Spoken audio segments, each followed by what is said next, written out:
मेरा नाम अंबर है और मेरी उम्र 22 साल है। मैं भालपुर के एक नवाही गांव में रहती हूँ।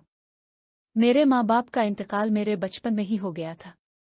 वो एक बार किसी रिश्तेदार से मिलने शहर जा रहे थे कि रास्ते में हादसा पेश आया और दोनों मौके पर ही वफात पा गए। मैं अकेली रह गई थी और इस वक्त बहुत छूटी थी, इसलिए सबको फिक्र लाहिक हो गई कि अब मेरा क्या बनेगा। मेरी एक ही बहन थी जिसकी शादी हमारे वालिदैन के इंतकाल से 1 साल पहले हो चुकी थी और वो खुद भी बड़ी मुश्किल से जिंदगी गुजार रही थी। इसी वजह से सबका ख्याल था कि अगर मैं इसके पास जाऊंगी तो इस पर बोझ बन जाऊंगी, मगर उसके अलावा कोई रास्ता भी नहीं था। मेरी बहन को मेरी बहुत फिक्र रहती थी। मैं इस वक्त कम उम्र थी मगर खूबसूरती में नुमायां थी, कद भी लंबा था।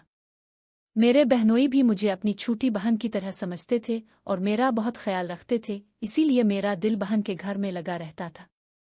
हम बहुत गरीब थे और हमारी आमदनी का कोई खास जरिया नहीं था, इसलिए हमने एक छोटा सा झुंपड़ा ले रखा था जिसमें सिर्फ एक ही कमरा था।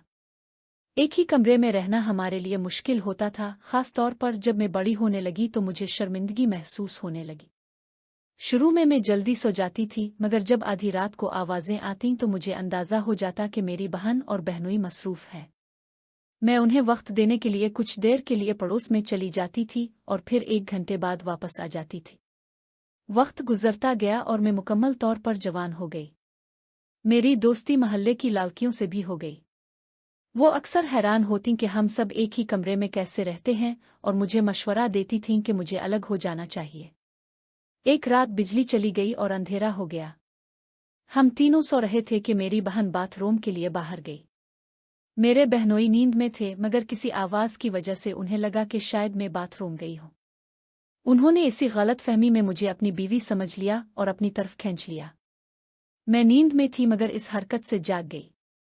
मुझे फौरन समझ आ गया कि क्या हो रहा है, मगर अंधेरे में मैं उन्हें पहचान ना सकी।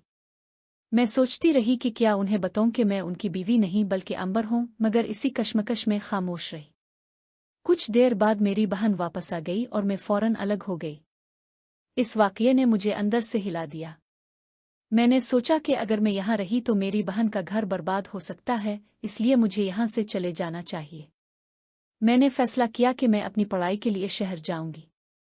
खुशकिस्मती से मेरा एक अच्छे यूनिवर्सिटी में दाखिला हो गया था। मैंने अपनी बहन से इजाज़त मांगी। शुरू में इसने इनकार किया मगर बहुत इसरार के बाद मान गई। मैं शहर जाकर एक जाने वाले के पास रहने लगी। सुबह पढ़ाई करती और शाम को काम करती ताकि अपने अखराजात पूरे कर सकूं। आहिस्ता आहिस्ता मेरी जिंदगी संभल गई। दूसरी तरफ अल्लाह ने मेरी बहन को बेटे की नेमत अता की और उसका घर भी खुशियों से भर गया। मेरे बहनोई को भी अच्छी नौकरी मिल गई और वो सब खुशहाल जिंदगी गुजारने लगे। इस कहानी से यही सबक मिलता है कि बाज़ औक़ात मुश्किल फ़ैसले ही सबकी भलाई का बाइस बनते हैं।